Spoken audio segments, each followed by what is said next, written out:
Hello viewers, welcome to my channel. আজকে আমি আপনাদের জন্য আবার একটা নতুন ভিডিও নিয়ে এসেছি। আপনারা যারা স্কুল সার্ভিস কমিশনের এইচএসএম এক্সামস এর প্রস্তুতি নিচ্ছেন, আপনাদের জন্য আজকে আমি ইংরেজি বিষয়ের উপর আরেকটা নতুন সেট নিয়েছি। আজকের সেট 50।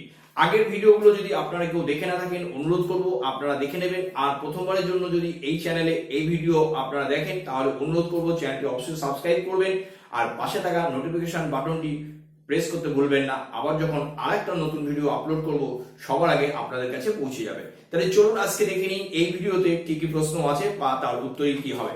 আজকের সেট 50। তাহলে আমরা দেখে নেব প্রথম প্রশ্ন কি আছে। দেখুন, the way he portrayed the picture of the village in his new book is pejorative. Here pejorative means, তাহলে এখানে যে বাক্যটা আছে এবং তার মধ্যে একটা শব্দ আছে, এই শব্দটা কি আমরা পাচ্ছি পেজোরেটিভ। এই পেজোরেটিভ শব্দটার মানে কি? আমাদের জন্য চারটি অপশন আছে, আমরা একটু দেখে নেব কি কি আছে। Option A beautiful, option B negative, option C disparaging and option D both B and C. তাহলে এই পেজোরেটিভ শব্দটার মিনিং বা সিনোনিম আমাদের খুঁজতে হবে যে চারটি অপশন আছে। তাহলে পেজোরেটিভ শব্দটার অর্থ কি? আমরা পেজোরেটিভ শব্দটা ব্যবহার করি কোন নেগেটিভ সেন্সে, সেটা ডিসঅ্যাপ্রুভাল বা ক্রিটিসাইজিং এর ক্ষেত্রে। কিন্তু এখানে দেখুন নেগেটিভ শব্দটাও আছে, আবার এখানে ডিসপ্যারেজিং শব্দটাও আছে, এখানে বিউটিফুল শব্দটাও আছে। তাহলে এখানে যে বাক্যটা আছে সেই বাক্যটাকে যদি আমরা ভালো করে দেখি, যে বাক্যটার মধ্যে যে অর্থটা ফুটে উঠেছে এই পেজোরেটিভ শব্দটার মধ্য দিয়ে, সেখানে কিন্তু আমরা তার যে পিকচার, যে তার যে নতুন বই, সেখানে যে ছবি বা যেভাবে সে ন্যারেট করেছে, সেটা কিন্তু আমরা দেখতে পাচ্ছি ডিসপ্যারেজিং সেন্সটাকে আমরা কিন্তু বলতে পারি সঠিক। তাহলে এখানে আমরা দেখতে পাচ্ছি ডিসপ্যারেজিং শব্দটা কিন্তু অপশন সি তে আছে, তাই অপশন সি আমরা দাগ দেবো, এটাই সঠিক উত্তর। এবার চলে যাব, দেখুন কোশ্চেন নাম্বার 2 বা সেকেন্ড কোশ্চেনে কি আছে। no mother can endure her child separation, no error। এটা আপনারা বুঝতেই পারছেন, এটা একটা এরর কারেকশন। এরর কারেকশনে কি থাকে? আমাদের চারটে পার্ট থাকে, part A, part B, part C, part D. আর পার্ট ডি যদি কোথাও কোনো গ্রামাটিক্যাল মিস্টেক না থাকে, তাহলে পার্ট ডি উত্তর হয়। আর যদি কোনো স্পেসিফিক বা কোনো পার্ট যদি ভুল থাকে, সেই পার্টটা কিন্তু আমাদের অপশন হয় এ বি সি। তাহলে আমরা একটু দেখে নেব পার্ট এ তে কি আছে। পার্ট এ আছে নো মাদার। তাহলে এখানে মাদারের আগে নো শব্দটা আছে। আমরা জানি এই নো শব্দটা কিন্তু আমরা সিঙ্গুলার কাউন্টেবল নাউনের আগেও ব্যবহার করতে পারি বা প্লুরাল নাউনের আগেও ব্যবহার করতে পারি। তাহলে এখানে নো শব্দটা যেহেতু মাদারের আগে বসেছে বা মাদারের আগে নো আছে, এখানে কোথাও ভুল নেই। ক্যান এন্ডিওর, এখানে ক্যান এন্ডিওর এটা হলো প্রিন্সিপাল ভার্ব এবং এটা আপনারা বলতে পারেন মোডাল। তাহলে এখানেও কিন্তু ক্যান এন্ডিওর এই কনস্ট্রাকশনে কোথাও কোনো ভুল নেই বি পার্টে। পার্ট সি কি আছে দেখুন, হার চাইল্ড সেপারেশন। এই যে পার্ট সি আছে, এই পার্ট সি ভুল আছে। কোথায় ভুল আছে দেখুন, এখানে লেখা আছে হার চাইল্ড সেপারেশন। এই হার চাইল্ড সেপারেশন এভাবে আমরা জানি যে সঠিক এভাবে এটা আমরা বলতে পারি না বা লিখতে পারি না। আমরা বলতে পারি সেপারেশন ফ্রম সামওয়ান। এবং এখানে যে বাক্যটা আছে সেই বাক্যটার মধ্যে সেই মিনিংটাই অর্থটাকে কিন্তু তুলে ধরছে। তাহলে এখানে হার চাইল্ড সেপারেশন এটা নয়। যদি সঠিক এখানে আমরা লিখতে চাই, তাহলে লিখতে হবে যে no mother can endure separation from her child, separation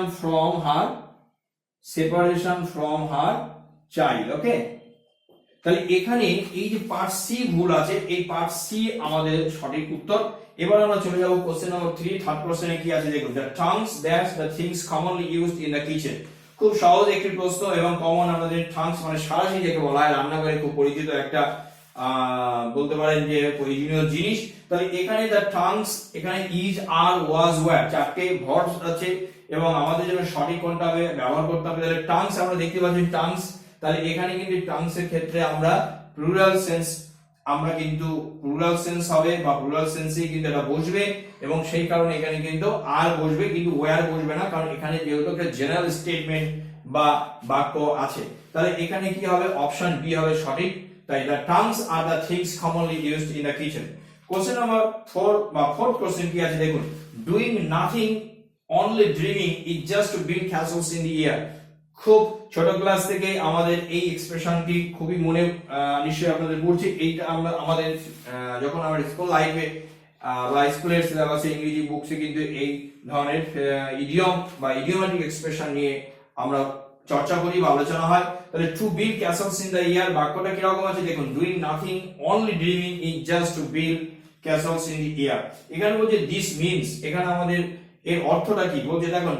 option A to imagine future for oneself, option B কি লেখা আছে দেখুন to spend time idly, option C to waste time, and option D আছে নান।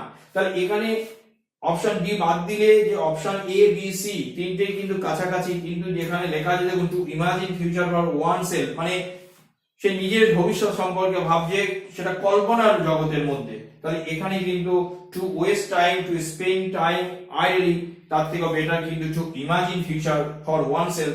তাই আমরা অপশন এ তে দাগ দিলাম। কোশ্চেন নাম্বার 5 বা 5th কোশ্চেন কি আছে দেখুন। আ wife on separation from her husband receives allowance, যখন একজন স্ত্রী তার স্বামীর থেকে বৈধভাবে আইনগত বা আইনের মোতাবেক যদি তার স্বামী থেকে আলাদা হন, বিচ্ছেদ ঘটে, তাহলে সেক্ষেত্রে যে অ্যালাউন্সটা পান সেই অ্যালাউন্সটাকে আমরা কি বলি।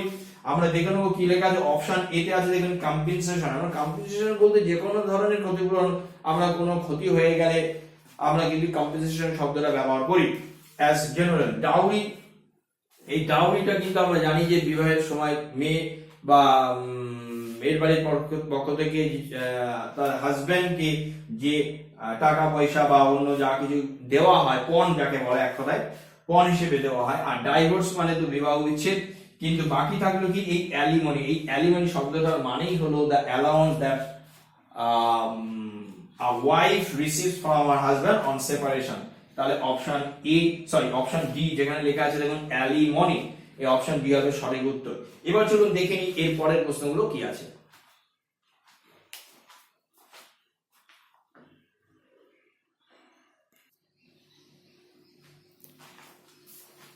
এবার আমরা দেখে নিই আমাদের পরবর্তী কোশ্চেন বা কোশ্চেন নাম্বার দেখুন 6 নম্বর প্রশ্ন কি আছে দেখুন। দি অ্যান্টোনিম অফ ডিফিশিয়েন্ট, এই ডিফিশিয়েন্ট শব্দটার অর্থ আমাদের বিপরীত শব্দ খুঁজে বার করতে হবে। অপশন এ তে লেখা আছে enough, option B proficient, option C হচ্ছে ল্যাক, এন্ড অপশন ডি লেখা আছে বোথ এ এন্ড বি। তাই ডিফিশিয়েন্ট শব্দটার মধ্যেই কিন্তু আমরা জানি একটা অভাব বা একটা কোনো কিছুর গুণ বলুন বা কোনো কিছুর প্রয়োজন মতো সেটা কিন্তু তার অভাব রয়েছে, সেখানে দেখুন ল্যাক আমাদের জন্য একটা সিনোনিম এখানে পাচ্ছি। কিন্তু এখানে যেহেতু অ্যান্টোনিম আছে, তাহলে ডিফিশিয়েন্টের অ্যান্টোনিম আমাদেরকে খুঁজে বার করতে হবে এনাফ, প্রফিশিয়েন্ট আর বোথ এ এন্ড বি। কিন্তু এখানে ডিফিশিয়েন্ট শব্দটার সঠিক অ্যান্টোনিম কিন্তু হবে প্রফিশিয়েন্ট, যেখানে লেখা আছে দেখুন অপশন বি তে লেখা আছে দেখুন প্রফিশিয়েন্ট। তাই আমাদের জন্য সঠিক অপশন হবে অপশন বি।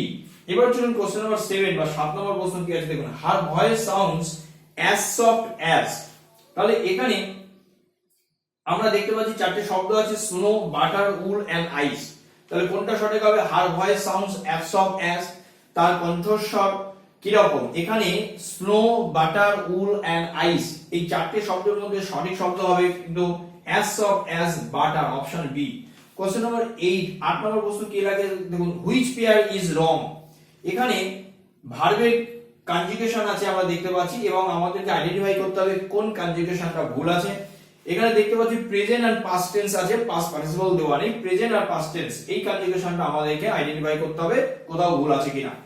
প্রথমে অপশন এ লেখা আছে দেখুন লে, প্রেজেন্ট টেন্স লে, পাস্ট টেন্স লেখা আছে লেইট। অপশন বি তে লেখা আছে লাই, প্রেজেন্ট টেন্সে, পাস্ট টেন্সে লেখা আছে লেইং। অপশন সি প্রেজেন্ট টেন্সে লেখা আছে মিট, পাস্ট টেন্সে লেখা আছে মেড। অপশন ডি লেখা আছে প্রেজেন্ট টেন্সে পে আর পাস্ট টেন্সে আছে পেইড। তাহলে এখানে কনজুগেশনের যে চারটা আমরা দেখতে পাচ্ছি সেখানে আমরা দেখছি যে অপশন বি যেখানে লেখা আছে দেখুন লাই, তারপরে পাস্ট টেন্সে আছে দেখুন লেই, এই কনজুগেশনটাই কিন্তু ভুল আছে। কেন ভুল আছে দেখুন, লে প্রথম অপশন যেটা এ লেখা আছে লে, এই লে যদি আমরা বলি কিছু রাখা, আমরা এই দেখেছি যে পাখি বা পাখিদের ক্ষেত্রে আমরা ডিম পাড়াকে লে বলি, সেক্ষেত্রে কিন্তু এই লে ভার্বটির কনজুগেশন কিন্তু লে, লেইট, লেইট। আবার এই লাই দুরকম আছে ব্যবহার। লাই একটা ক্ষেত্রে আমরা দেখি লাই মানে মিথ্যা কথা বলা, সেখানে কিন্তু লাইট, লাইট, লাইট। এছাড়াও আমরা লাই যখন আমরা দেখব যে ফ্ল্যাট পজিশনে থাকে তখন কিন্তু আমরা লাই শব্দটার জন্য যে কনজুগেশন পাই সেখানে কিন্তু আমরা পাই লা, লাই থেকে তারপরে পাস্ট টেন্সে আমরা পাই কিন্তু লে, আর তারপরে কিন্তু আমরা পাই লেই। তাহলে এখানে পাস্ট টেন্সে দেখুন লেইং আছে, কিন্তু এই লাই শব্দটার পাস্ট টেন্স কিন্তু লে হবে, কিন্তু আছে কিন্তু লাই, সরি লেইং আছে পাস্ট টেন্সে। তাহলে যেহেতু পাস্ট টেন্সে এই লেইং এই জায়গাটায় ভুল আছে, তাই আমাদের জন্য সঠিক অপশন হবে অপশন বি, কারণ অপশন বি এই কনজুগেশনটা ভুল আছে। কোশ্চেন নাম্বার 9 বা 9 কোশ্চেন কি আছে দেখুন, this custom is not existing now, no error. এখানে আরেকটা কারেকশন আমাদের দেওয়া আছে, এরর কারেকশন করতে হবে। তাহলে পার্ট এ তে লেখা আছে দেখুন দিস কাস্টম, পার্ট বি আছে is not existing, part C আছে নাও, আর পার্ট ডি আছে নো এরর। তাহলে এখানে যে চারটে পার্ট আছে তার মধ্যে পার্ট বি ভুল আছে। কোথায় ভুল আছে দেখুন, এখানে যে ভার্বটা আছে দেখুন এক্সিস্টিং। আপনারা জানেন যে নন প্রোগ্রেসিভ কিছু ভার্ব আছে, অর্থাৎ যে ভার্বগুলোকে প্রেজেন্ট কন্টিনিউয়াস টেন্সে বা কন্টিনিউয়াস ফর্মে লেখা যায় না। এবং এই নন প্রোগ্রেসিভ ভার্বের অনেকগুলো ক্যাটাগরি আছে, ফিলিংস আছে, এক্সিস্ট আছে, পজিশন আছে, এরকম কিছু বেশ কতগুলো ক্যাটাগরি আমরা পাচ্ছি নন পারফর্মিং ভার্বে, যার কিন্তু প্রোগ্রেসিভ ফর্ম বা সোজা কথায় আইএনজি ফর্ম ভার্ব ব্যবহার করা যায় না। তাহলে এখানে এক্সিস্টিং তেমনই একটা নন প্রোগ্রেসিভ ভার্ব, তাই আমাদের জন্য এটা কিন্তু ইজ নট এক্সিস্টিং, এই এক্সিস্টিং হবে না। আমরা লিখতে পারতাম যে this custom does not exist, আমরা লিখতে পারতাম does not exist, does not exist.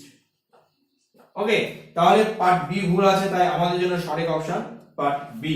Question number 10 10 নম্বর প্রশ্ন কি আছে দেখুন, the officer calls out all the names that's the list of this staff.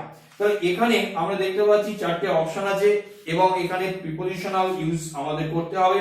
The officer calls out all the name, তাহলে সবসময় আমরা খেয়াল করব যখন প্রিপজিশনাল বা কোনো শূন্যস্থানে আমরা যখন কোনো কাজ করব তখন দেখব তার আগে এবং পরে কি আছে। আমরা দেখতে পাচ্ছি তার আগে আছে দি নেমস এবং তারপরে যে লিস্ট, তার মানে যে দ্য নেম আর দ্য লিস্ট এদের মধ্যে একটা সম্পর্ক। তাহলে এখানে অন, ইন আর অপশন এ বি আছে লেখা, মানে বোথ এ আর বি, আর অপশন ডি লেখা আছে ফ্রম। তাহলে কোনটা সঠিক প্রিপজিশন হবে? আমাদের জন্য সঠিক প্রিপজিশন অন অথবা ইন, কারণ আমরা জানি এই লিস্টের আগে আমরা অন ব্যবহার করতে পারি কিংবা ইনও ব্যবহার করতে পারি। তাহলে এখানে লেখা আছে দেখুন অপশন সি তে both A and B, A and B, তাই আমাদের জন্য সঠিক অপশন হবে অপশন সি। তাহলে আজকে এই যে 10টি প্রশ্ন নিয়ে আলোচনা করলাম, আশা করছি আপনাদের ভালো লেগেছে। আপনাদের প্রিপারেশনে বা প্রস্তুতিতে যদি এই ছোট্ট প্রয়াস কাজে লাগে খুবই ভালো লাগবে। আর এই ভিডিওটা যদি ভালো লাগে অবশ্যই একটা লাইক করবেন, কারণ এই লাইক আমাকে অনুপ্রেরণা দেয় আবার আরেকটা নতুন ভিডিও আপনাদের সামনে নিয়ে আসতে। আর আপনাদের মতো আপনাদের কলিগ যারা বন্ধু বান্ধব এই পরীক্ষার প্রস্তুতি নিচ্ছেন তাদেরকেই আমার এই চ্যানেলে এই ভিডিও আপনারা সেন্ড করবেন, যাতে আরো বেশি করে সবাই উপকৃত হয়। আজকের জন্য এই পর্যন্ত।